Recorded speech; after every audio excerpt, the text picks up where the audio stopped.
இப்பொழுது புதுச்சேரியில் கோர்க்காடு பகுதியைச் சேர்ந்த ஒருவர் இந்த கைபேசி செல்போனில் உள்ள இந்த ரம்மி சூதாட்டம் அது விளையாடி 40 லட்சம் ரூபாயை இழந்து அவர் தற்கொலை செய்து இறந்திருக்கிறார். ஏற்கனவே ப்ளூவேல் என்ற ஒரு அந்த கைபேசியில் இருந்த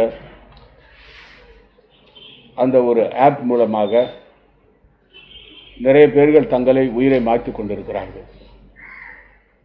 அதற்கான இந்த புகார் வந்த பிறகு அந்த ஆப் தடை செய்யப்பட்டது. இப்பொழுது மத்திய அரசு சீன நாட்டைச் சேர்ந்த பல ஆப்புகளை எல்லாம் தடை செய்திருக்கிறார்கள். இந்த ரம்மி சூதாட்டத்தை பொறுத்தவரையில் அதில் நிறைய பேர்கள் பணம் இழந்திருக்கிறார்கள். அவருடைய குடும்பம் எல்லாம் தெருவில் நிற்கின்ற நிலை ஏற்பட்டிருக்கிறது.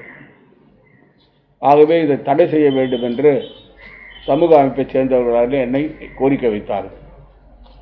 அவர் கோரிக்கையை ஏற்று மாண்புமிகு அமைச்சர் திரு ரவிசங்கர் பிரசாத் அவர்களுக்கு இன்று நான் கடிதம் அனுப்புகிறேன்.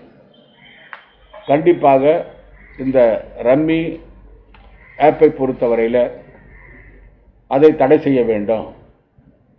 புதுச்சேரியிலிருந்து ஒருவருடைய விளம்பரம் வருகிறது அந்த ரம்மி விளையாட்டை பற்றி.